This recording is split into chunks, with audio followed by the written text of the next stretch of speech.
ITI, PMHWR ORNDV. Estamos muito felizes porque vocês estão com a gente. Ah, que delícia. Começando um ano, né? Que maravilha. Com os 2 pés a gente vai começar. Com os 2 pés, claro. Que aqui sempre. É sempre. Sempre assim. Muito bom. A Aide está aqui com você novamente, aqui no Diversiarte. E para quem não sabe, quem está chegando hoje, o que é o Diversiarte, hein? A gente fala do que aqui? A gente fala de dança, de cinema, de teatro. De tudo. Todas as artes são bem-vindas, assim como todas as pessoas. Também a gente vai falar sobre a arte com a perspectiva, com o olhar da diversidade, da equidade, da inclusão. O que é? Falar sobre gênero, sobre raça, etnia, diferentes corpos, gênero, sexualidade. Também todas as pessoas são muito bem-vindas, bem-vindes e bem-vindos aqui, né, Aide? Sim. Muito bom, muito bom. E hoje a gente tem um convidado mais do que especial, que a gente estava super aguardando esse dia, né? Quem é ele? Quem é ele? Eu vou começar apresentando, vamos? Vamos dizer que ele é um galã. É um galã. Já fez o papel de anti-herói. Já. De um cara silencioso, um cara que grita. Faz de tudo, fez Faz de tudo. Todos os personagens. Então, quem será que é ele? E ó, ele atravessa gerações. Com certeza ele já esteve aí na sua casa, eu tenho certeza. Na casa não só sua, mas de milhões de outras pessoas. Mas ele não se limita à televisão. Esse não é o único palco que ele transita, né? Sim. Nesses últimos anos, ele enfrentou processos que transformaram radicalmente, né? Então, transformaram a forma dele ver o mundo, de ver as pessoas.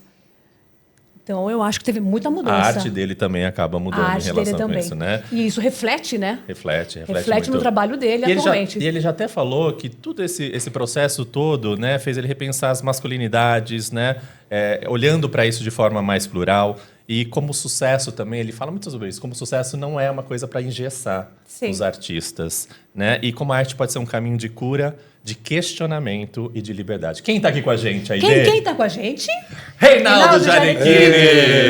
Que apresentação bonita. Imagina, é merecedora, né? Você é merecedor dessa apresentação. A gente gosta muito de você. Eu gosto muito de vocês, está um prazer gigante mesmo estar aqui, que legal. Delícia ter aqui você com a gente. Realmente era uma expectativa, uma pessoa que já estava ali no topo da lista. Quando a gente pensou no Diversity, a gente falou, não, a gente quer o Gianni aqui com a gente para conversar, porque certamente a sua história aí tem muito a agregar e conversa com tudo isso que a gente gosta e trouxe aqui para o Diversiarte. Obrigado mais uma vez. Bora falar. Bora falar. Ó, antes da gente começar esse bate-papo, eu vou fazer minha autodescrição, que é sempre legal e importante, né, para as pessoas que são cegas ou com baixa visão. Eu sou o JP Polo, eu sou um homem branco, eu tenho 46 anos, careca, de barba, óculos, sou um homem gay, cisgênero, e hoje eu tô vestindo uma camisa branca, uma regata branca, um lenço aqui em tons de verde, e tô aqui com a Aide. Quem é você, Aide? Eu sou a Aide Torres, eu tenho 61 anos. Meu cabelo é loiro, minha pele branca, estou com um vestido verde, um colar azul, tenho 1,62 m. E muita alegria para dar e vender. Muito bom. Gianni, por favor, faça a sua autodescrição. Bom, eu sou o Reinaldo Gianecchini, sou um homem branco, né? Tenho 53 anos, sou ator. Bom, de sexualidade eu posso dizer, minha sexualidade é muito fluida, mais próximo seria o pan, porque a única gaveta que eu acho que dá para me colocar, que é a mais ampla de todas. Que mais? Camiseta maravilhosa. Estou com uma camiseta amei. do Calvin, que é um desenho bem colorida. É isso. Que mais? Muita gente te conhece. Muita coisa para falar, muita gente te conhece também, né? Fácil reconhecê-lo. Uma coisa que eu percebo que a gente fala assim, mas você não é nem um Gianecchini, quando você quer dizer que a pessoa é linda, né?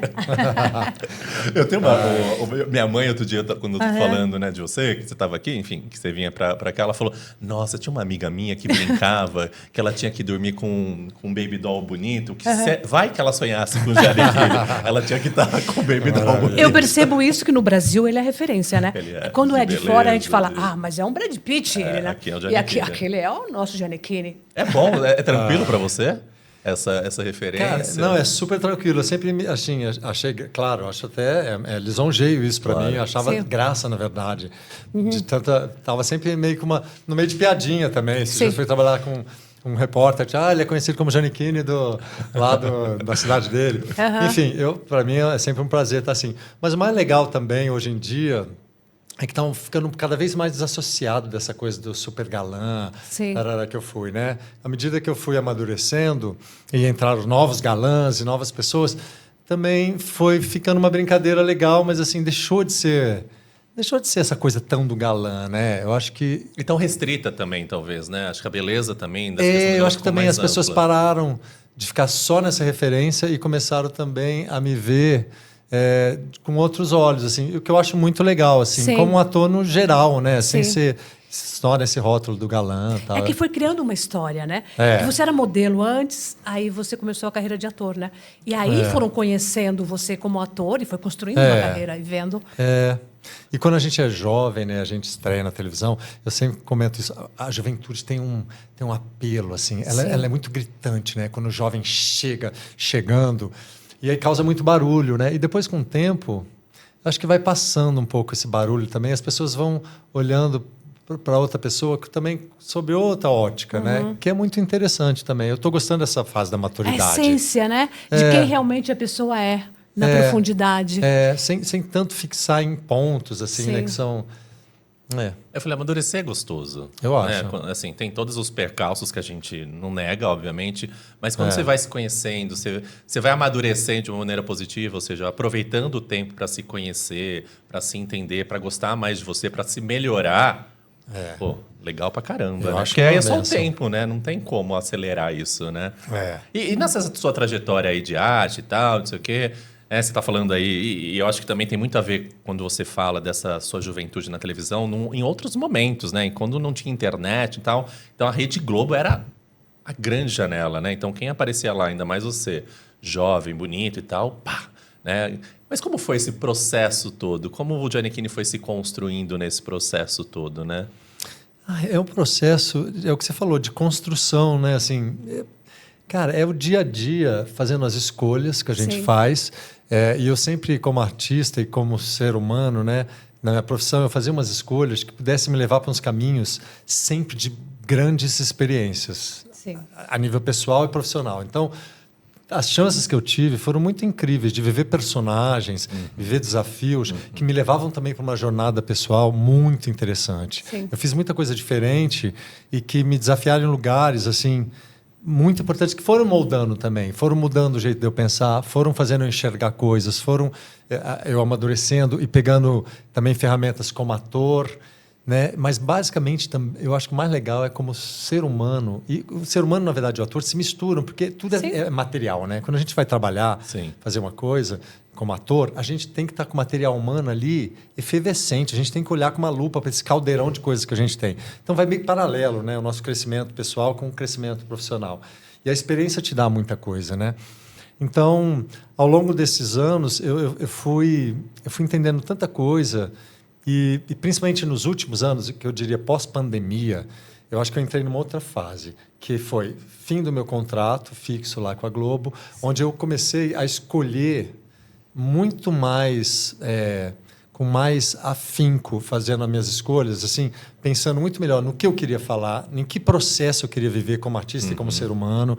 E as escolhas que eu tenho feito têm realmente me levado para uma comunicação também com o público, que é esse lugar do artista que muito me interessa, sabe? De você falar, cara, eu tenho coisa para falar, eu quero falar através da minha arte, essa é a minha grande bandeira. E, ao mesmo tempo, é um trabalho de pesquisa, né? Toda vez que eu me coloco numa situação de um personagem, eu estou também tentando entender aquele mundo e trazendo para ampliar o meu mundo também. Então, nos últimos anos, pós-pandemia, meus trabalhos têm sido, assim, cara, tão fortes para mim, e tudo tem se comunicado tão lindo, assim. Eu tenho gostado, eu gosto de tudo, na verdade. Tudo que eu fiz antes também da pandemia, meus trabalhos na Globo, as novelas, eu sou muito grato e tenho muito orgulho do que eu fiz, porque tudo foi muita experiência e muita coisa vivida ali, né, que me fez crescer muito. Sim. Mas eu falo pós-pandemia porque eu acho que essa autonomia de eu poder fazer uma escolha mais acertada com o meu centro, né, com as coisas que eu tô alinhado. Que faz sentido para você hoje. Faz sentido que eu estou né? alinhado. Ficaram mais fortes, eu acho, assim. Então, tem sido mais pulsantes. Isso assim, é notório, né? E o público percebe isso. Percebe. Porque tem verdade, né? É você que a gente está vendo. Então, Não, e a gente vê essa mudança, né? Por exemplo, o que você tem feito no teatro, por exemplo, nos últimos anos. A gente vai falar sobre Foi isso. incrível, mas né? eu quero voltar no tempo um pouquinho.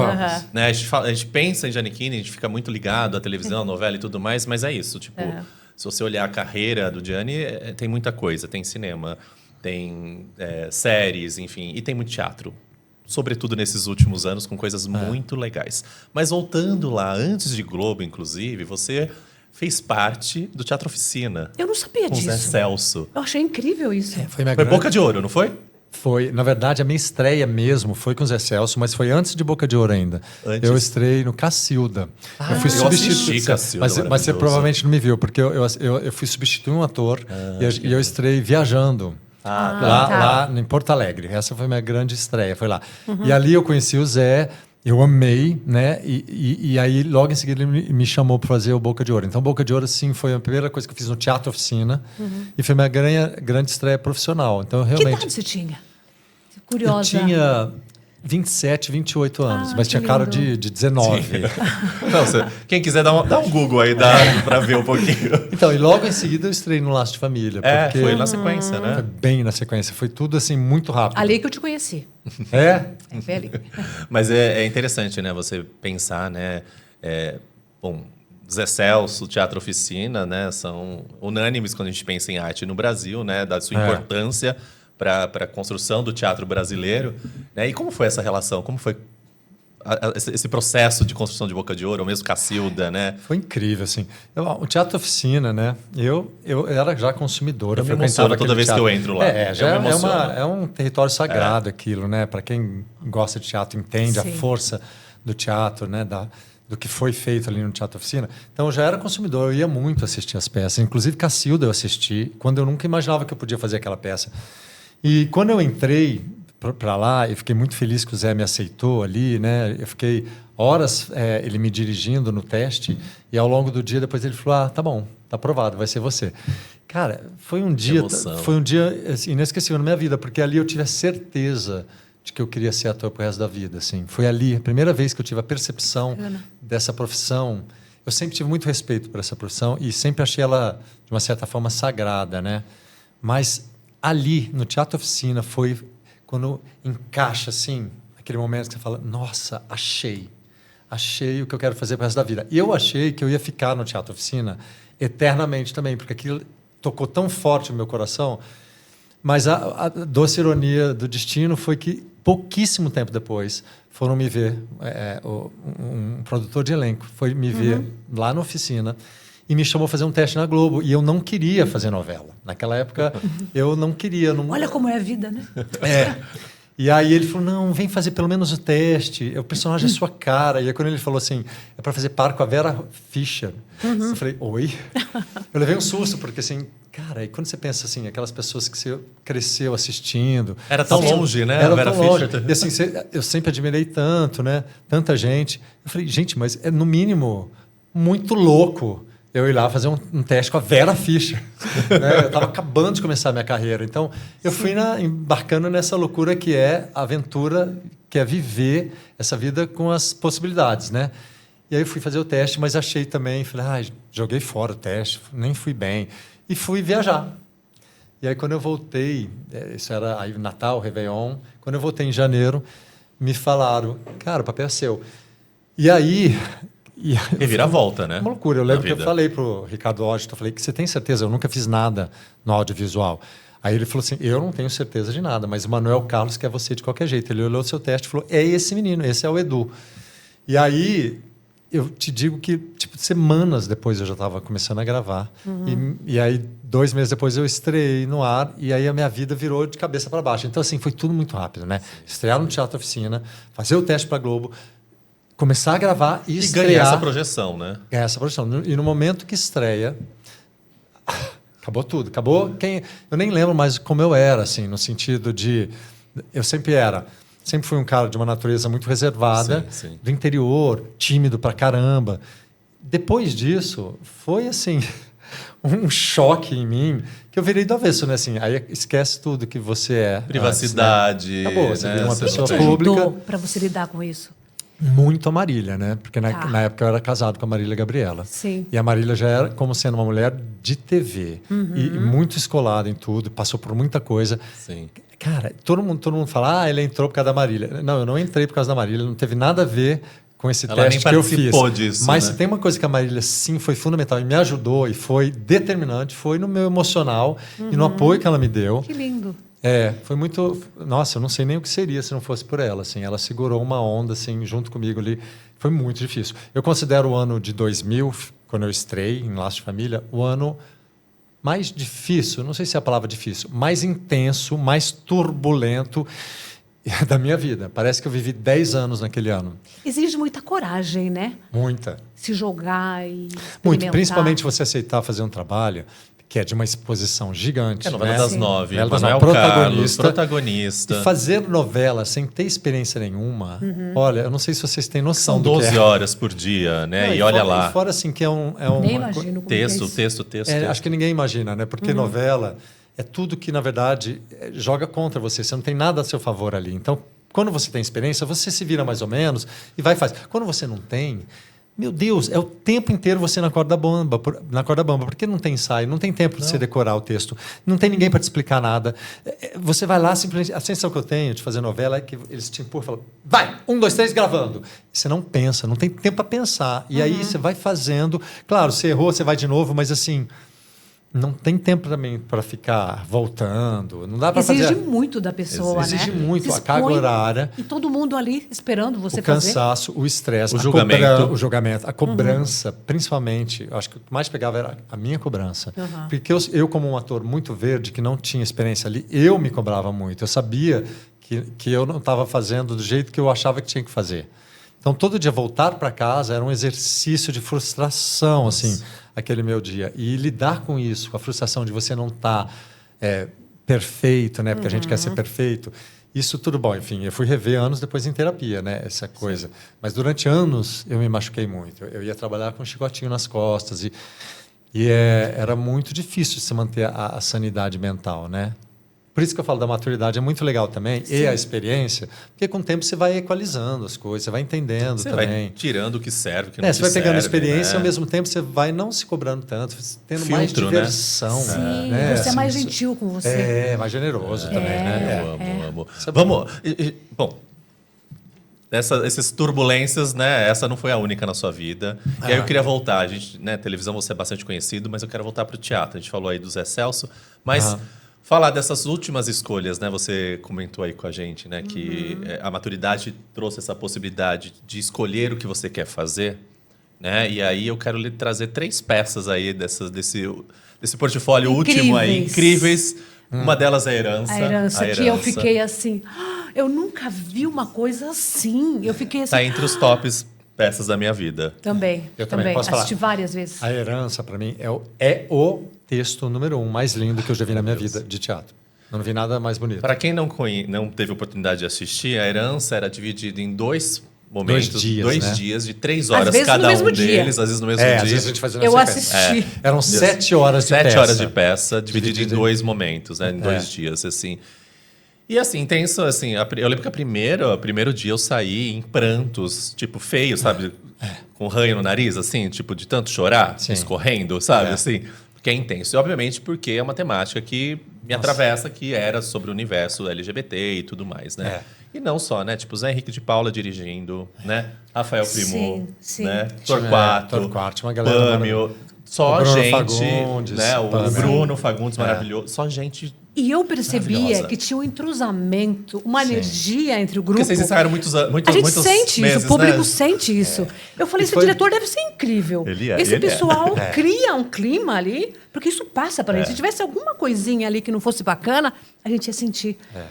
Olha, a gente poderia ficar aqui o dia inteiro falando sobre a loucura que foi fazer. Pensa, o que é levantar uma peça, a gente teve 2 meses. 2 meses, para as pessoas saberem, você levanta uma peça de 1h30. Tá. A gente levantou Na corrida 2 ainda. meses, uma peça de 7 horas. Assim, não sei nem como a gente conseguiu. Assim, não tinha nada. O tempo todo era senão, só tinha cena forte. A gente também se emocionava muito fazendo. Mas, assim, eu me arrepio, só de foi falar. um processo coletivo e todo mundo que estava ali... primeiro, todo mundo tinha muito muita vontade de contar aquela história. Todo mundo muito imbuído do universo LGBT, né? Da luta LGBT. Foi muito bonito, assim. Todo mundo trouxe muita experiência para pessoal, para a peça. Então, por isso que foi fagulha para tudo quanto é lado, né? E a história é muito linda, meu Deus, porque é uma história que está localizada na comunidade LGBT, mas ela na verdade, está falando das coisas básicas do ser humano, né? Sobre amor, dor, expectativas, sobre frustrações. Ser você, né? Falava muito sobre ser você. Ser você. Já a partir desse ponto das relações, eram sobre relações, né? E muito sobre a AIDS, né? Sim, sobre dos anos 80 até hoje, que andou... Tinha um tempo que se passava ali, né? Também. Tinha um tempo, tinha gerações, né? De homens gays. Então, a minha geração... Os jovens, os mais velhos. Então, discutia muita coisa. Era realmente... Incrível. Era incrível. E Volta, Zé Henrique, eu não volta. entendo como que pode... Porque precisa de patrocínio. Me falaram, foi isso. Falei, porque eu encontrei o Bruno, falei, Bruno, quando que vai voltar? Ele falou, precisa de patrocínio. Falei, como é que pode uma peça dessas não conseguir patrocínio? Cara, é porque realmente, olha... É necessária. É necessário. E assim, vou te falar, teve montagens lindas no mundo. Sim. Até no Japão teve. A gente começou a acompanhar. Todo lugar que montou foi um grande sucesso. Não tem como não ser, né? E eu lembro que começou num teatro menor e daí depois vocês estavam, vivo, né? Foi no vivo, né? Começaram com um teatro maior. E a gente fez assim, suando, porque o patrocínio era super pequeno. Né? Mesmo assim, a gente fez com uma dignidade, né? Assim, porque é isso, basta ter vontade e é uma peça de atores, né? Não é de parafernálias, né? Não precisa de grande cenário, grandes coisas acontecendo. São atores ali contando a história com verdade, né? Falei de herança, mas tem mais um que aí... Priscila, que aí me atravessa também. Foi onde a gente se conheceu. Né, e aí você também, né, amor? Porque eu lembro que você foi lá. A primeira vez que eu lembro que eu não acredito que você lembra de mim. Eu lembro, porque ele fez o intermédio. Eu tenho que contar que eu caiu a ficha de quem era você quando eu assisti, né? Casamento às Cegas. Sim. E aí eu liguei as coisas. E aí eu falei, cara, que eu achei tão bacana legal. Você assistir com a sua mãe. Depois eu falei com você, o tanto que eu curti demais, assim, como vocês mulheres, né? As mulheres deram um banho ali naquele... As mulheres foram as grandes personalidades, né? E vocês marcaram muito, vocês tocaram aquele reality pra frente. E eu gostei muito de assistir, assim, achei muito legal e comentei com você, né? Sim. Mas aí eu lembrei, e ele tinha me falado, aí foi. Eu falei, claro, ela foi no Priscila. Foi na estreia, né? Foi antes da estreia, na verdade, na pré-estreia. Eu fui várias vezes, fui na pré-estreia, Foi quando a gente se conheceu. Lá eu fazia, né, a consultoria de diversidade. É legal de você falar isso, né? Eu tenho que dizer isso, que foi muito incrível ter a sua ajuda lá. Só para... Vamos situar as pessoas, né? Sim. Quando a gente foi fazer Priscila, era muito importante que aquele texto... Priscila Rainha do Deserto também. Rainha do Deserto, né? Um musical, em cima daquele filme maravilhoso, que eram drag queens, né? E a gente queria ter muita certeza que essa versão fosse uma versão linda, que falasse sem esbarrar em nada, nem preconceito, que fosse da diversidade, que todo mundo saísse ali absolutamente respeitados. Então, hoje em dia, é difícil, né? A gente às vezes esbarra, a gente fala coisa errada, a gente fala coisa que não deve. Era um texto de 30 anos, né? Até a gente pediu para colocar umas aulas você em cena ali. Com o Diego, maravilhosa Verônica Valentina. Foi incrível. E é um texto muito antigo, né? Então a gente tinha esse receio, né, Jane? Hoje em dia, muitas coisas que se falavam lá atrás, a gente não pode mais falar de jeito nenhum.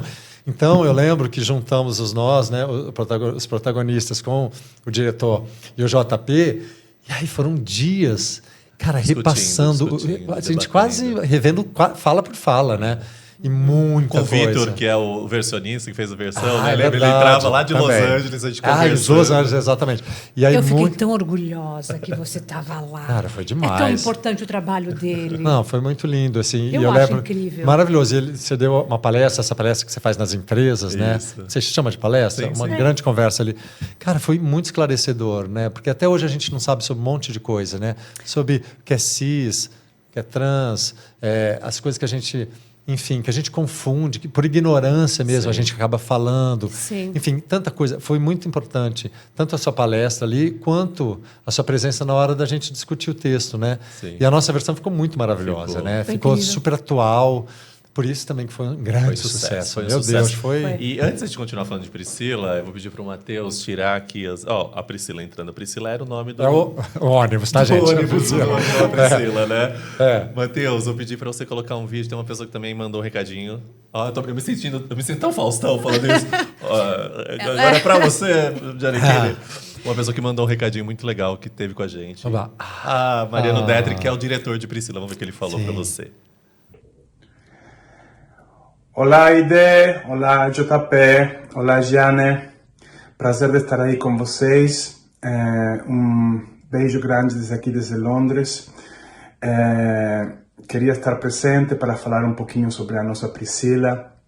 Foi uma delícia de espetáculo a fazer.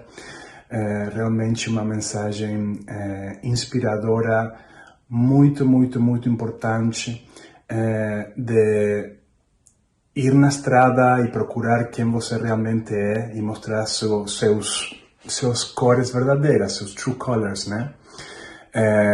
Para mim, como diretor, foi uma grande experiência trabalhar com esse talento brasileiro, trabalhar com Gianni também, com alguém que não tinha feito teatro musical antes, mas que se mergulhou com tudo para conseguir esse personagem tão maravilhoso que atingimos no final do processo.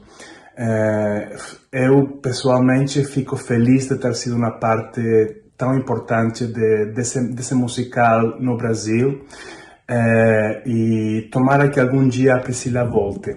Grande beijo para três. Tomara, né? Querido. Queria muito que voltasse um dia a Priscila mesmo, incrível, né? queria. E é isso, né? Como disse aí o Mariano, um beijo pra ele, né? Super querido, mandou. Querido demais. Querido demais. Foi uma coisa muito diferente pra você, né, Gianni? Foi muito você forte. nunca tinha feito musical e o que quer fazer musical? Explica pra galera o que quer fazer musical. Gente, musical... Uma das coisas mais loucas, eu tenho que dizer assim, Priscila foi talvez o processo mais intenso de todos na minha vida. Eu falei de Laços de Família, Sim, né? fiquei pensando Priscila, nisso, como é que é. A coragem dele, né, de se jogar para as coisas. Foi meio que revisitando todo esse começo meu. Sim. Foi praticamente recomeçar no Priscila, porque eu estava lá com gente que era feras, né? E eu não sabia nada daquilo, eu não tinha nada daquela técnica daquele povo do musical, né? Sim. Então, chegar ali foi bastante desafiador para mim, mas eu amo, assim, tudo que eu consegui conquistar, tudo que eu aprendi. E eu, assim, é o que eu tenho mais saudade. Quando eu penso da minha saudade de estar no palco... Que bacana. Porque, assim, apesar de tudo para mim, como era tudo tão intenso e tão difícil... Cara, quando eu estava no palco, era de uma diversão e era de um prazer. E aquela mensagem que deixava. Sim. E era libertador também, você pôr tudo para fora ali. E, assim, a parte técnica também, você ir vencendo. Eu que não cresci ali, né? Cantando e dançando, como a maioria de quem faz musical, desde criança né?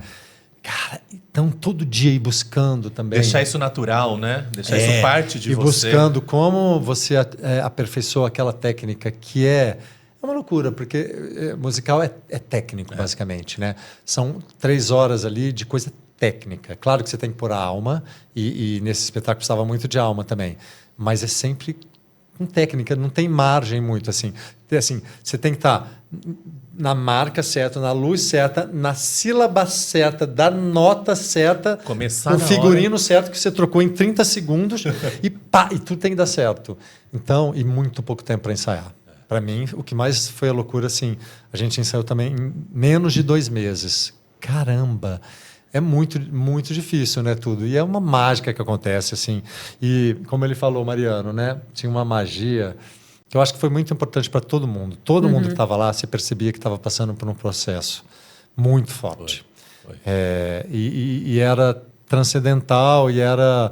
Todo mundo trazia muita contribuição também ali com tudo, né? E é um elenco diverso também, com tantas experiências vindas de todos os lados. Então, foi muito bonito. Foi uma reunião de talentos, assim, e aí explodiu, né? Assim, explodiu. Eram 7 sessões semanais de um teatro de 1.600 lugares, lotado, com gente com um sorriso aqui gritando no final, assim, era a coisa mais linda. Eu que assisti 28 vezes. Sério? Todas? Foi todas as vezes?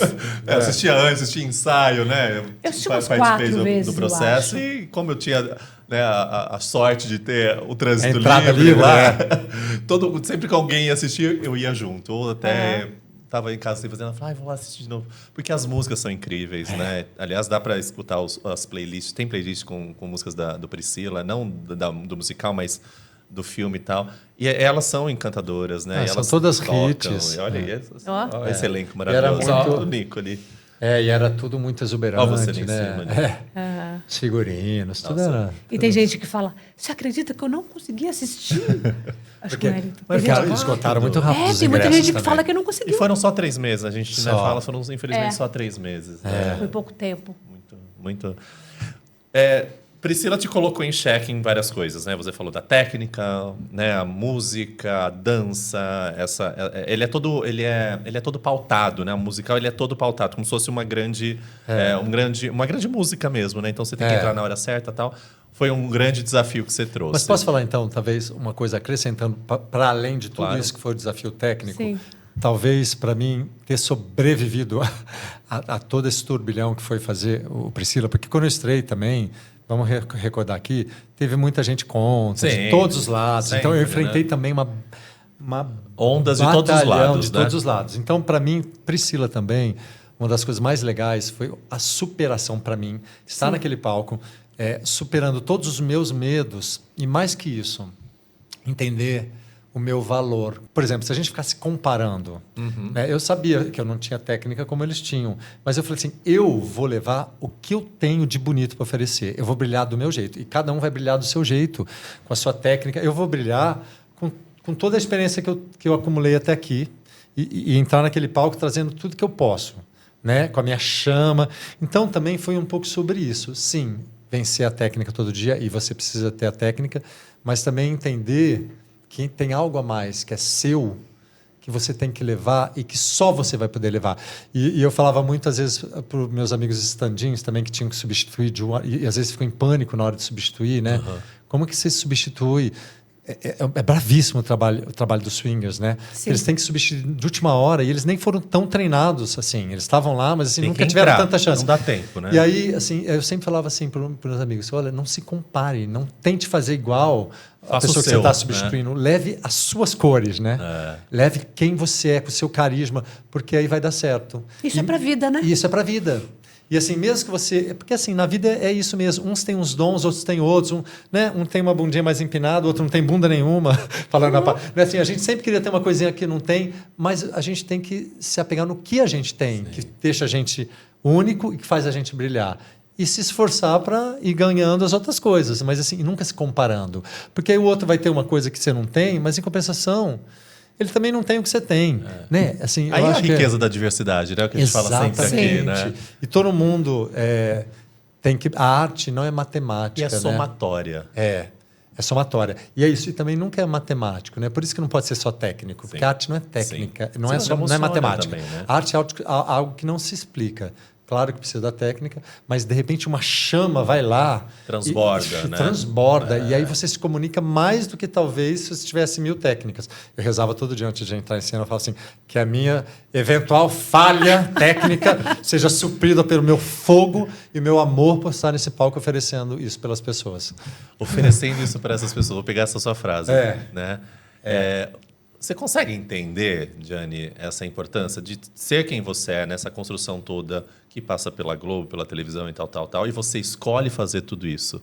Né? Daqui a pouco a gente vai falar sobre um dia especial, um dia muito especial, né? A sua peça atual, que também transita sobre tudo isso que a gente está falando, mas pegando herança, pegando Priscila, a importância disso, de como você viver as suas true colors, como até o Mariano traz, né, que as suas cores verdadeiras, ajuda outras pessoas também a viver as suas cores verdadeiras. Sim, claro, eu percebo muito, assim, e não foi à toa também que eu aceitei, né? Eu ter topado todo esse desafio, em boa parte era assim, também como artista querer provocar num lugar onde poucas pessoas queriam me ver, né? Assim, causava um incômodo, né? Vestido de drag, como assim? Não.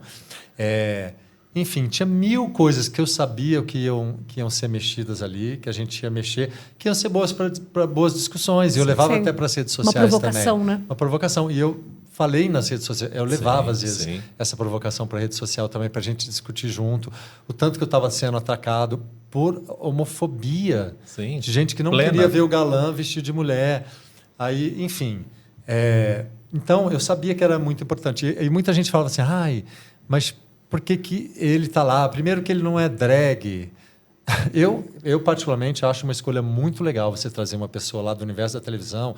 A peça tinha gente de todos os tipos. A gente tinha uma diversidade, né? Sim. Então, por que também não ter um cara que quer o galã da televisão e, assim, e não tem que ter gavetas só, fechar todo mundo, né? Novamente, é a somatória, né? Até porque a plateia, a gente também queria que fosse de todo tipo. Tinha a gente não que era só... drag, e era ator também, né? E hétero, e gay, e não sei gay, tinha tudo. E assim, eu acho que no palco tem que ter tudo também, né? E aí, eu achei muito legal. Tinha hétero fazendo drag ali também, tinha de tudo. Tinha tudo, tinha não binários. Tinha pessoas não binárias. E eu achei muito legal, assim, particularmente a escolha de trazer um cara, e até o meu personagem era um pouco assim ligava. Meu personagem dele, né? Meu personagem ele não estava ainda todo encaixado nesse universo da drag. Ele tinha questões, ele tinha um filho, ele não conseguia se assumir drag pro filho, não conseguia mostrar a arte dele. Com medo de julgamento do filho. E essa era a grande mensagem da peça. No final, quando o filho falava, que legal, eu vi seu show, eu amei. Foi lindo. Nesse momento, todo mundo caía da cadeira. Né? Né? Eu chorava. Toda vez eu chorava. Eu fiquei 2 meses chorando lá no ensaio para não poder chorar no palco. Eu não conseguia nem cantar. Era maravilhoso. Aquela cena. Chamou muita atenção esses meninos também. Nossa. Eu lembrava de cada um deles. Esse agora Eram 3 outro. atores, meninos, maravilhosos. Foi incrível isso. E é isso. Quando você falou agora... Eu lembrei, né? Como eu falei, assisti algumas vezes e via com os 3 meninos, né? E cada um era um. De um jeito. Porque para criança é muito mais normal ser ela. E aí eles também não queriam se imitar ali. Cada um era um. Sim. E cada um arrasava do seu jeito. Muito diferente um do outro, né? Assim, muito. Fisicamente diferente, jeitos diferentes. E arrasavam. Porque é isso, né? Fala aí. Então, teve gente que falou pra mim assim, comentou comigo, mas ele fazer isso aqui. Nem precisa, ele não precisa fazer isso. Aí eu falava assim, você faria melhor que ele? Eu pergunto, você faria melhor que ele? Você tem Teria noção? coragem? Você tem noção que ele está se expondo e que ele traz público? Se ele não tivesse, quem você colocaria ali para trazer o público que ele traz? E você trazia um público diferente para discutir essa conversa. As pessoas querem ver ele. Furava a bolha. Eu achava que era muito... Isso é muito importante. Se não falar com os nossos, é uma delícia, é importante, a gente respira, mas é importante a gente falar para além dos muros também, né? Eu acho que é muito legal que você traz, né? E aí, acima de tudo, Jane, você traz consistência. E isso é uma consistência na sua carreira. E aí eu tô falando, começou lá com Herança, né? Outras coisas tantas que você escolheu fazer, mas eu tô destacando Herança, Priscila e agora, né? A sua mais novo filho, né? Com Maria Casadeval, falando também sobre um tema, sobre vários, não só sobre um, mas sobre vários temas. Um dia muito especial, né? Peça que tá lá no Teatro Bradesco. Mas antes de você falar sobre ela, vamos ver o que a Maria falou sobre essa peça, a Maria Maravilhosa, que também mandou um videozinho pra gente. Casadeval. Oi, JP, Aide, Gianni. Muito bom estar aqui com vocês, podendo de alguma forma somar nessa conversa, nessa prosa, sobre um projeto que é tão especial, tão importante pra gente e pra vocês também, pra cada pessoa que entra em contato com essa peça, de alguma forma, né, baseada no filme, mas que depois virou uma peça que foi escrita nos anos 70, mas que infelizmente é tão atual em termos políticos, né, o pano de fundo político dessa peça que fala sobre um regime fascista, nazista, opressor, que oprime a diversidade, que silencia a diferença. Infelizmente isso é bastante atual, mas também uma peça que fala sobre a empatia radical, sobre acolher a diversidade, acolher as diferenças e ouvir, de fato, o outro. E, a partir dessa escuta ativa e afetiva, se autotransformar. Então, acho que é isso que acontece nessa tarde tão especial entre a Antonieta e o Gabriele. Eles, apesar de fazer parte, de estarem em espectros políticos tão diferentes, em situações sociais, né, em condições sociais e reais tão distintas, ainda assim eles conseguem se reconhecer, encontrar um lugar comum e criar um espaço seguro para ser quem eles realmente são.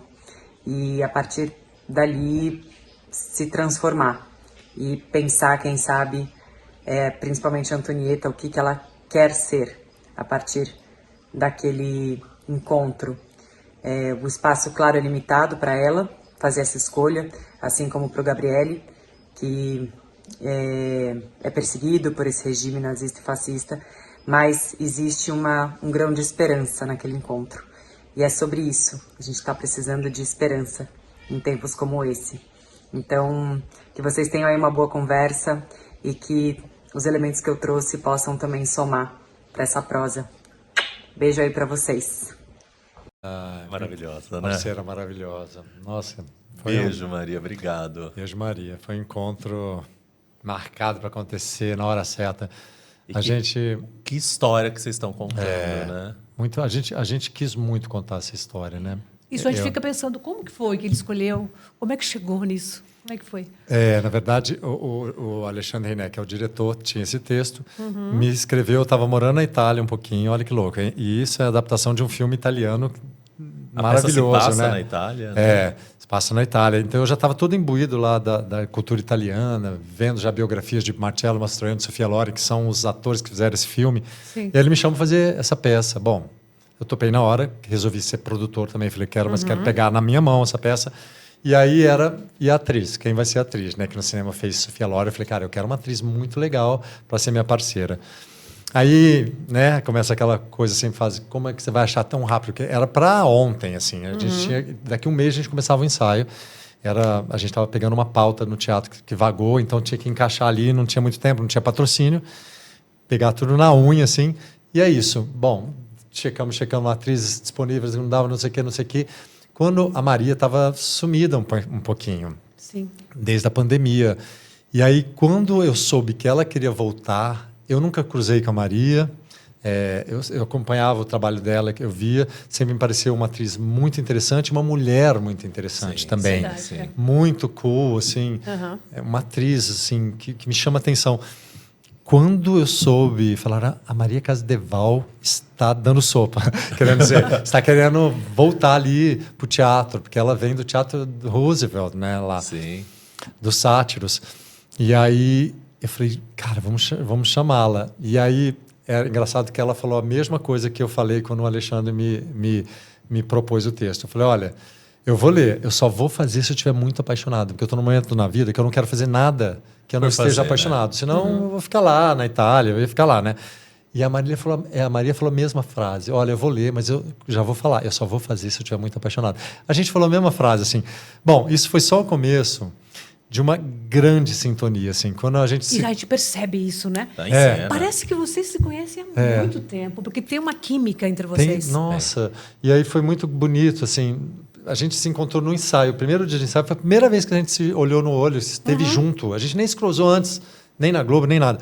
E aí a gente fez assim com uma afinidade rara, assim, muito lindo, assim. A Maria é uma parceira muito de alma mesmo. A gente tem muitos pontos em comuns, assim, muita coisa que a gente divide, que a gente acredita junto, apesar de sermos bastante diferentes, um monte de coisa, mas muita coisa conecta a gente. E basicamente essa vontade de contar essa história, assim, com muito coração, né?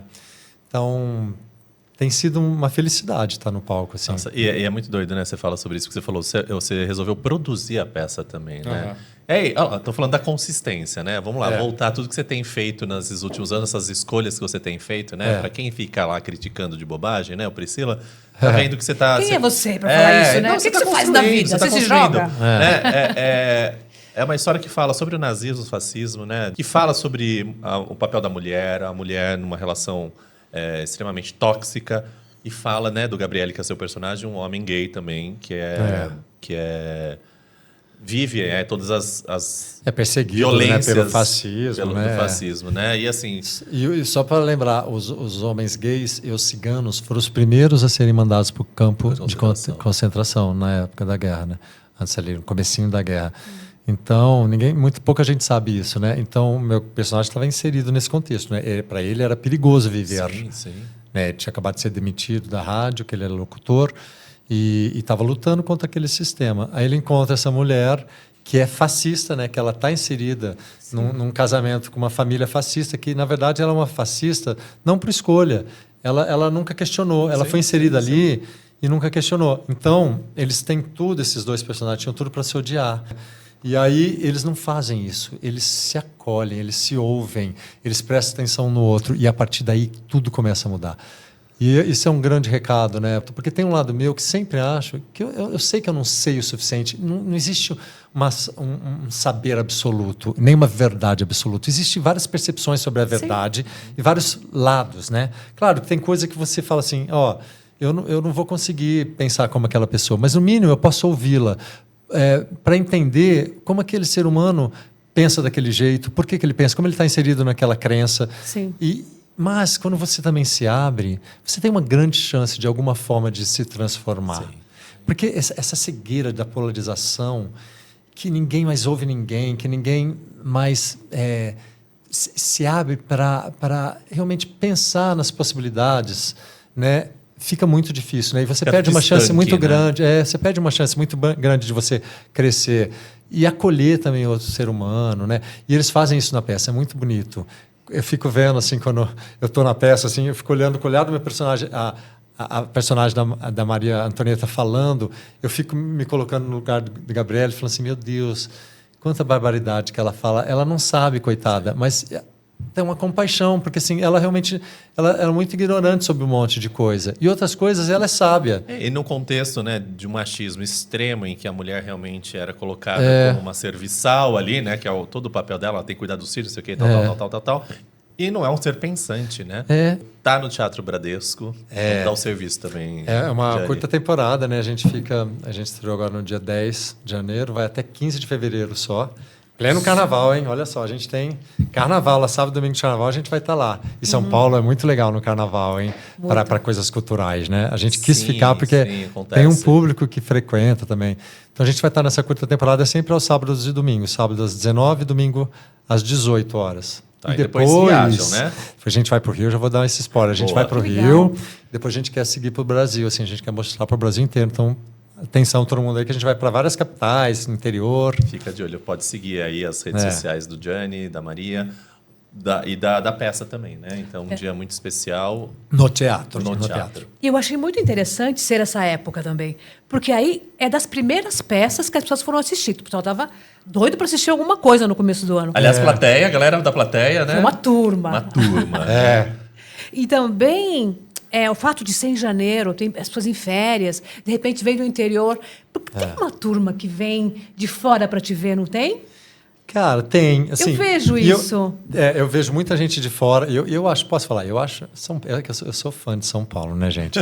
Eu tenho que falar uma coisa. São Paulo é demais, né? É uma cidade que é isso. Faltou a praia, faltou um pouquinho de natureza, mas ganha na cultura, em milhões de coisas que você tem para fazer, para ver. Sim. Pessoas de todos os tipos, cabeças abertas, a possibilidade de convivência com várias experiências diferentes, coisa que em outras cidades menores você não tem tanto. Então, São Paulo é uma cidade, é a nossa Broadway também, eu penso nisso, né? A gente faz aqui, vem gente do Brasil inteiro para assistir. É a terceira cidade do mundo em ter mais musicais, por exemplo, muito teatro e tudo mais. É demais, cara. Eu amo estar em cartaz em São Paulo. E eu amo São Paulo. Não poderia morar em outro lugar. Eu falei, será que eu vou ter 80, 90 anos? Eu não vou sair daqui. Meu filho fala isso. Meu filho mais velho. Eu falei, mãe, você não vai sair daqui. Eu gosto também. Eu gosto ele fala, também. Porque, nossa, é muita novidade. Tem tudo aqui. Onde que você teria isso? É difícil. Na América do Sul? Pô, vamos voltar então. Eu vou voltar às 3 peças que a gente está falando aí. Você traz 3 personagens que estão questionando a sua sexualidade, né? Ou que trazem esse questionamento para a sociedade sobre sexualidade. E aí tem um dos quadros aqui do Diversarte, que é o Mudamente, que é baseado no jogo que eu desenvolvi com a Thaís Toyofuku, né? Que é um jogo da memória, inclusive, que a gente sempre traz aí algumas frases para a gente repensá-las, entender frases, conceitos e tudo mais. E aí eu trouxe uma para a gente discutir aqui, Gianni. Bora. Essa aqui. Que desperdício Uma frase que a gente escuta A gente muito escuta quando você tá falando muito. sobre pessoas LGBT. Você é gay, você é lésbico, você é trans. Nossa, que desperdício. E a pessoa fala isso achando que é um elogio. Pensa. Já ouviu? Já ouviu? Ah, já. Não assim na minha cara, né? Mas a gente vê em rede social, a gente falando, né? Isso. Falo desperdício pra quem? Eu sempre respondo desperdício pra quem, né? Alguém tem essa pessoa. Não, e é uma ideia que eu falo, né, gente? Por que não é legal trazer essa frase, né? Muita gente fala, mas eu tô falando pra elogiar você. Não. Porque é o desperdício da ideia do quê? De algo descartável. Sim. De algo que não serve. Se você é um desperdício, você não serve. Você não serve por quê? Porque a sua sexualidade, você não ser um heterossexual, por exemplo, ou você não ser uma pessoa cisgênero, né? Vai te colocar num espaço de vale menos. Então, gente, tira essa palavra tira essa apaga. Não. O que você faz em troca, né? A gente fala, elogia a pessoa, fala que ela é linda, incrível, bacana, importante, um ótimo profissional, uma pessoa que te inspira. Isso é legal falar, né? Não que você não. E hoje em dia a gente tem que parar para pensar, né? Isso que eu estou falando tem sentido? Eu posso trocar isso por uma outra palavra? Se isso chateia alguém, se isso não é legal para alguém, por que eu não posso mudar? A cada dia você pode repensar. Eu acho que, nesse sentido, o Mudamente é incrível, né? Muito eu legal. acho necessário. Não, eu mesmo, assim, muita coisa, né, que às vezes a gente fala e não tem a dimensão. Posso falar uma coisa que eu falei errado um dia também? Foi até no programa do Bial, mas eu falei pensando o certo, só que a palavra não estava certa. Entendi. Mas o que eu quis dizer estava certo. Quando eu estava falando da herança, eu falei que eu quis comprar a luta LGBT. Eu não usei a palavra luta. O certo seria eu falar, eu sou a favor da luta, eu sou... Qual é a palavra certa? Aliado? Aliado, né, da luta. Eu não falei. Eu falei a palavra errada, mas eu quis dizer que eu sou aliado da luta. Mas eu falei, eu sou simpatizante. Por quê? Porque eu sou da época, gente. Eu sou de Do época. GLS. É GLS. Eu sou dos anos 80, que ele falava isso. Ele está querendo dizer E aí que tem mais de saiu- 50, é isso? Eu tenho 53. Aí saiu essa palavra, mas eu não quis dizer isso. Eu quis dizer que eu era aliado. Com todo mundo pode acontecer isso. A pessoa tem que perceber Mas, isso. A gente exatamente. tem que mudar. Me crucificaram, porque tiraram do contexto. Na entrevista você viu, as pessoas viam que eu estava Sim. falando que eu era aliado, mas tirando do contexto, realmente não pode falar a palavra aliado, porque vamos explicar a palavra simpatizante, porque dá a impressão que você está de fora só olhando aquilo. Eu tenho simpatia, mas eu não tenho envolvimento. Não tem eu não tô envolvimento. E eu naquilo, falei né? que eu sou uma pessoa das letrinhas, né? Eu sou um dos Mais do que daquelas aliado, letrinhas. você é parte, né? Exatamente. Então estava óbvio que eu não estava querendo falar isso como me excluindo, mas as pessoas caíram matando, mas num grau de agressividade comigo. Uma E aí tudo bem. tristeza Aí eu também, falei assim, ok, entendi que eu não posso falar essa palavra, mas também cobrei o respeito, porque assim, não adianta nada essa comunidade, isso eu quero falar também, a comunidade querer respeito e ser acolhida e não acolher e não dar respeito. Né? Eu acho que ali eu também fui tão... Putz, eu que estava vindo com tudo, fazendo a peça Herança, querendo...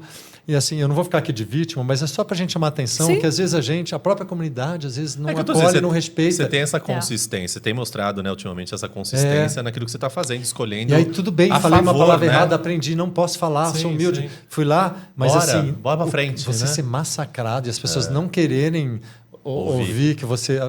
Entendeu? A sua justificativa, né? Mas enfim.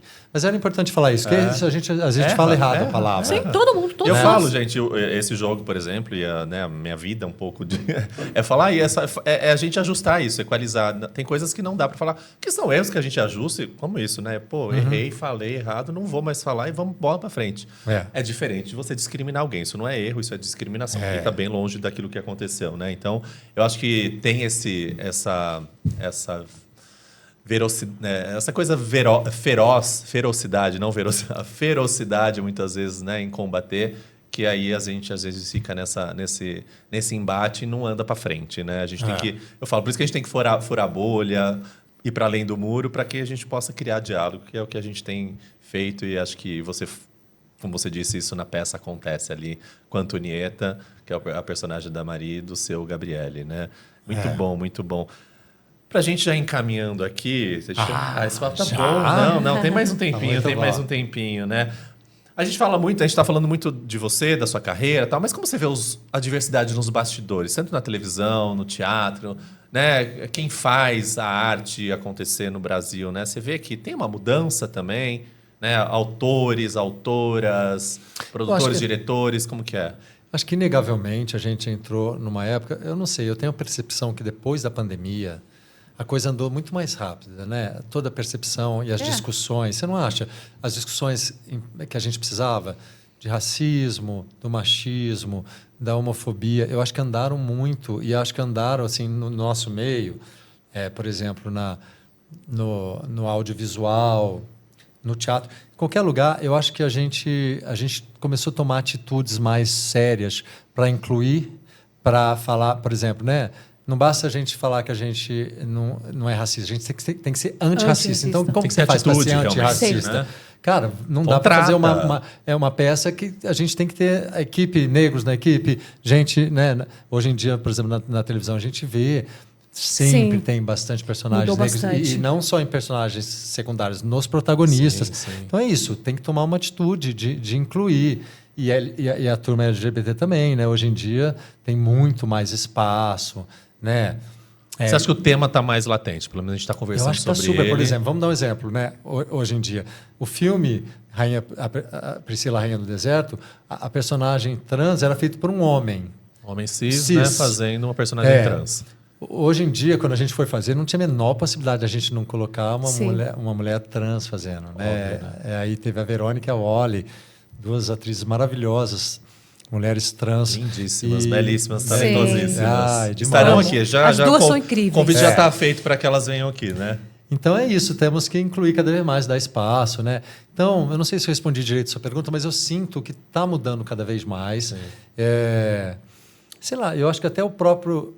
o fato de a gente estar falando assim, por exemplo, eu estar aqui falando mais livremente sobre isso, talvez pouco antes eu não conseguiria estar falando. Eu lá totalmente inserido naquela coisa do sistema, né, que é bastante machista e também melhor não falar sobre isso, né? E nesse mundo fechado de ser o galã, talvez era muito mais difícil, né? E assim, eu não sei, naquela época também eu não estava pronto para falar. Isso tinha uma coisa, eu não tinha maturidade, até porque nem eu tinha vivido as experiências suficientes para me entender e para poder falar muito abertamente, com clareza e com propriedade, sem vergonha e sem medo, né? Eu fui poder isso há muito pouco tempo, se for pensar bem, coisa de 10 anos para trás, menos ainda. Então, eu sinto que muita coisa foi mudando, não só para mim, como para todo mundo ali no meio, né? Não sei se eu respondi isso. Respondidíssimo, né? E a gente tem que quebrar os tabus, né? Temos. Tem que quebrar o tabu. E a gente tem um quadro que é esse. O nosso tal do som do tabu quebrado, que a gente gosta de ouvir. Você ouviu isso no Casamento às Cegas? O som do tabu quebrando? Dali que vem. Ela apareceu de vestido lá, lembra? Vestido curtinho. E aí eu falei, você tá ouvindo? Gente, é o som aí do todo tabu mundo, quebrando. O que tá ouvindo? Tá ouvindo o quê? É mesmo. Aí a gente trouxe pra cá. Trouxe pra cá e a gente quer ouvir, né? Qual o tabu que você quer ver aí, espatifado, estilhaçado, sumido da face da terra? A hora é agora. Se a gente pudesse escolher um, vai. Olha, tem um que me toca particularmente, que é o tabu de que o homem tem que performar uma masculinidade, uma virilidade que está atrelada com uma coisa de ser durão, que não pode ter sensibilidade, não pode ter vulnerabilidade. Isso é uma coisa que causa tantos males. Causa, primeiro, tanta repressão, eu acho que age do homem, no geral, independente. Não estou falando de sexualidade aqui. Sim. Independente Não tem a ver com sexualidade. Do homem, se é um homem gay ou hétero. Essa cobrança de uma performance nesse lugar da dureza que ignora o seu lado sensível, a sua vulnerabilidade, expõe de um perigo para a sanidade mental que pode te levar para um lugar de absoluta repressão, que pode causar depressão, que pode causar tanta coisa... violências, né?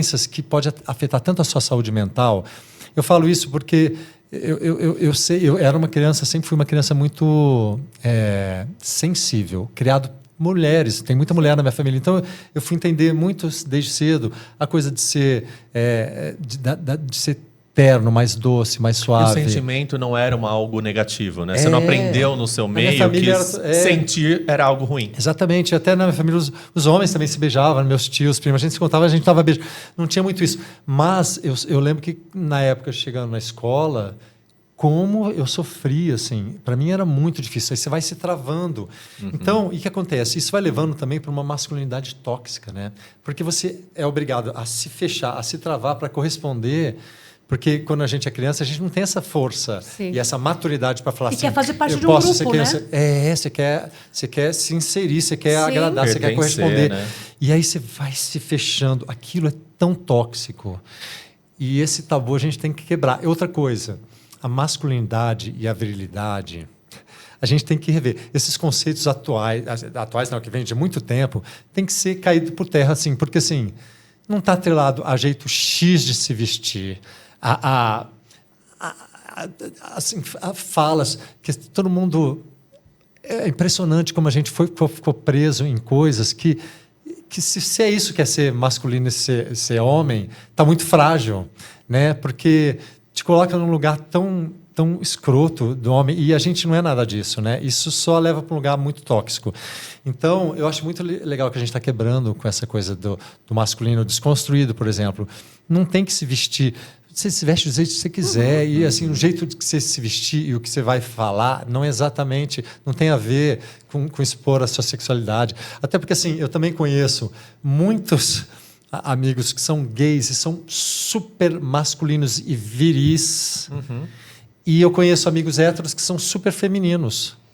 E aí não tem a ver com a sexualidade, né? Essa coisa. E assim, então vamos rever o conceito de que é virilidade, o que é feminino. E todos nós temos o masculino e o feminino, né? Sim. Então, se julgar isso aí e fazer uma tão grande pequeno, confusão, né, na cabeça. Uma e cobrar coisa performances. Sim.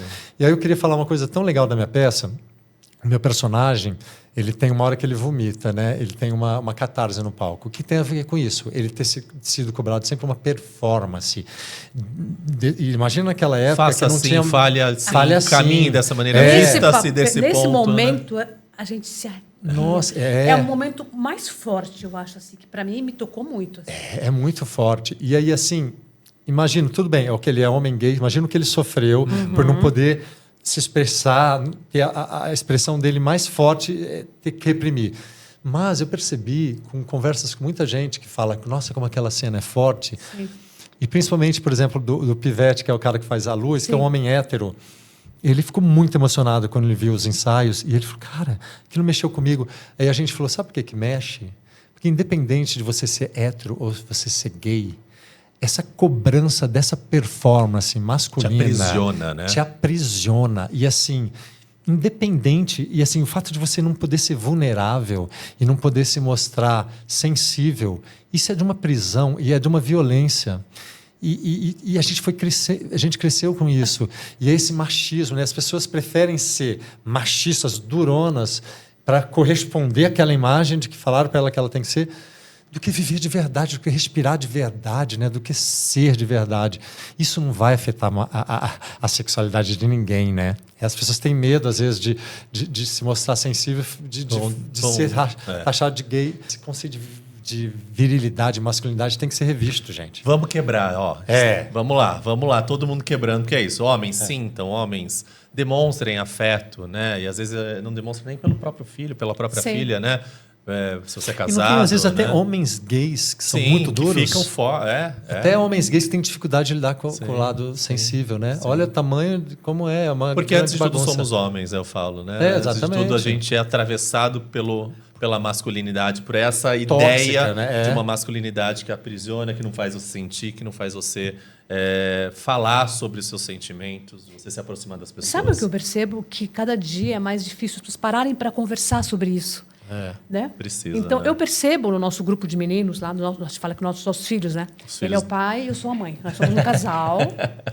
E aí, esses meninos vêm de famílias que eles não podem ser quem eles são.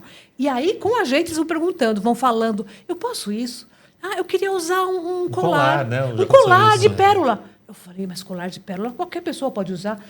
O colar é para tem que ser para homem ou para mulher. Mas isso tem já está lá, né? Então, eles já vêm. Camadas anteriores. E aí a gente vê esses meninos florescendo, sendo eles mesmos, mais felizes, se permitindo, se jogando na vida. É muito bonito de ver, mas eu acho que falta isso, parar para falar sobre isso. Cara, e assim, eu vou te falar, eu acho que até, de novo, até dentro da comunidade LGBT, tem às vezes um julgamento Isso. que não dá para entender. Por exemplo, Sim. posso dar um exemplo? Eu vi esses dias aquele menino que está no Big Brother, o Juliano Floss, que namora a Sim. Marina Sena, todo mundo cobrando uma performance dele masculina que dizem que ele não corresponde. Cara, que cansaço, coisa opressora. né? Deixa o menino... Gente, ele está vivendo a vida dele, ele está descobrindo as coisas dele e a gente não sabe o que se passa, só sabe... Eu sei que ele tem um casamento legal ali com aquela menina, a gente não quer se meter nisso. E assim, não importa. E assim, a masculinidade dele é daquele jeito, é o jeito que ele põe para fora e a expressão dele. Por que todo mundo está querendo pôr ele numa gaveta, um comportamento, uma performance esperada? Que E é sobre performance é essa? performance, né? E não como é sobre se sexualidade. fosse o ideal. É sobre Exatamente, performance. E como se Exatamente. fosse o ideal bacana que está todo mundo querendo. É. Não corresponde, a gente não quer mais isso. Não dá, não Exatamente. cabe Por isso mais, que está né? essa coisa. Né? Parece que as pessoas não se encontram mais, não tem Homens uma são E coisa. esse plurais. questionamento não vem só dos héteros, vem da própria comunidade LGBT, Sim, que fala sim. que ele não está performando. Não, e como... tem muito machismo dentro da É. própria comunidade, né? A gente fala, né? O homem mais afeminado, o que performa mais masculinidade, entendeu? E é isso, é nada mais do que um machismo de uma ideia ainda muito cristalizada do que é ser homem, do que pode e do que não pode. Enfim, gente, vamos nos libertar, vamos quebrar esse tabu. Vamos quebrar esse tabu. E mais um outro ponto aqui, outro quadro que a gente tem, e aí pra gente já, agora sim, finalizando, infelizmente, Gianni, o papo tá muito bom, né? A gente estava tanto esperando ele e agora está terminando. acabou, tá acabando. Estamos esperando. tá Falar, ele vai chegar o dia dele chegar. Mas a gente quer que você... Da nossa playlist, a gente tem uma playlist do Diversiarte que a gente coloca músicas que têm a ver com diversidade, com artistas, né, que sejam aí também de grupos minorizados, enfim, que estão falando, estão colocando a sua voz. Qual música você quer somar à nossa playlist? Eu não tenho muito o que pensar. Eu vou ter que falar a primeira que vem, assim, porque eu tenho uma relação com ela também, que fez parte de todo um processo minha. E aí, de novo, eu vou falar de Priscila, né? Então, tinha essa música no Priscila, que eu cantava ela junto com as meninas, que era muito difícil. É muito legal também da gente falar disso, de como a gente traz nosso processo pessoal, né? Se mistura ali com o processo do personagem, quando a gente vai fazer True Colors. Essa música, quando eu ia cantar, era muito difícil, porque eu ficava tão emocionado que às vezes eu me cagava inteiro para cantar, que vinha muito de catarro, porque eu queria chorar pelo nariz, me ferrava tudo. E aí, para mim, era até difícil. Às vezes eu falava com o nosso diretor musical, eu falava assim, cara, eu vou tentar, acho que eu vou cortar um pouco a emoção, vou ter que trabalhar isso, porque tá vindo demais e tá me prejudicando, porque assim, apesar do que o Mariano falou, cara, se você quiser, para de cantar, chora. Para mim, vale mais a sua emoção do que você cantar na nota certa, ou foda-se o catarro que tá vindo. Mas o diretor musical fala, pelo amor de Deus. Mantenha a nota. Não vamos se entonar. E aí eu tentava chegar, porque realmente era muito... Mexia comigo pela minha trajetória toda, que está naquele palco, e o meu personagem também, né? As outras cantavam para ele e falavam assim, mostra suas verdadeiras cores, elas são bonitas. Não elas tenha te vergonha, fazem muito lindo, não tenha vergonha. Deixa o mundo ver. As cores do arco-íris, elas são as suas cores. Quando eles cantavam para mim, na peça, para o meu personagem, é porque o meu personagem ainda não estava lidando bem com aquela situação. Ele precisava muito ainda ser orgulhoso das cores dele. E ele não estava conseguindo. Então, eu cantava, quando chegava na hora de cantar, eu cantava com um misto de raiva de mim mesmo, do personagem, com raiva de mim mesmo, do personagem, dele não estar conseguindo ainda transcender aquilo. E aquilo me lembrava muito a minha trajetória também, de como as pessoas me cobravam, como nessa peça também, quando eu faço o Gabriele vomitando, como as pessoas cobram essa performance e sempre te colocando numa gaveta e não respeitando também que você pode estar descobrindo, né? Ainda qual é esse encaixe da sua sexualidade, todas as vertentes dela. E não tem idade para isso, não tem... Qualquer momento. Quem é você? Qual é a sua expressão de verdade? Sem querer. É uma vida que às vezes a gente passa para tentar chegar nesse lugar, né? E eu acho que eu fui muito desrespeitado ao longo da minha trajetória. Então, também era sobre mim, assim, falar para mim, né? É como se eu cantasse para mim também o True Colors. Então, claro que eu vou ter que falar essa música que vai ser a da trajetória. Linda. Vai estar lá, então. Vai estar nessa lá, playlist. vai estar lá. Essa semana. Essa semana tá lá. Não, hoje já vai estar lá. Hoje já vai estar lá. Você está assistindo Você aqui, vai fazer já isso pode... hoje. Vamos fazer isso hoje. Gianni, nosso tempo realmente acabou. O papo foi muito gostoso. Tem muito... A gente ainda poderia ficar aqui, né? Horas e horas e horas falando. Tanta coisa pra gente perguntar pra E a gente quer muito te agradecer, assim. Você ter aceitado esse convite. Eu adorei. Obrigada, Obrigado viu? demais. Por você disponibilizar seu tempo. Imagina. Tem um monte de coisa pra fazer. Imagina, é um prazer. Tempo é prioridade. A gente dá prioridade para as coisas que tocam o nosso coração, né? Tá aqui para mim é muito legal por vocês e pelo tema. Parabéns por esse espaço, né? Muito, muito importante, legal, divertido também a gente falar, misturar com cultura e misturar com coisas pessoais que podem também chegar no coração das pessoas, inspirar. Um projeto nosso, que é uns 2 anos atrás que a gente conversou sobre isso, né? Para fazer esse podcast. E agora ele nasceu. Sobre isso e nasceu. Floresceu. Legal. E vamos assistir, né? Gianni um dia muito especial. Cadeval. Vai lá, conta. É muito especial. Teatro Bradesco, até 15 de fevereiro. Venham. E depois vai rodar. Vai para o Rio, vai para outras cidades. Então fiquem atentos, atentas. E vão assistir que vale muito a pena. Mais uma vez, obrigado. Obrigado, Aide. Obrigado, Aide. Mais uma Adoro vez. Estar com Delícia. você. Sabe que isso aqui tem que ser com você, né? É nóis. É nóis. Obrigada, viu? Muito feliz com a sua vinda. E agradecer também o pessoal aqui, Jackson, Matheus, pessoal aqui do Plot B equipe Studio. Incrível. Maravilhoso, aliás. Serve água no meio. Aqui a gente sente em casa. Então, obrigado mais uma vez. E é hora de dizer adeus, dizer tchau em Guarani, né? Dia de Orixá, nos veremos. É isso aí. Então, fique atento aí nas nossas redes para saber quem mais vai estar aqui, né? Quem são os nossos próximos entrevistados e entrevistadas. Muito, muito, muito obrigado pela sua companhia. Um grande beijo no coração.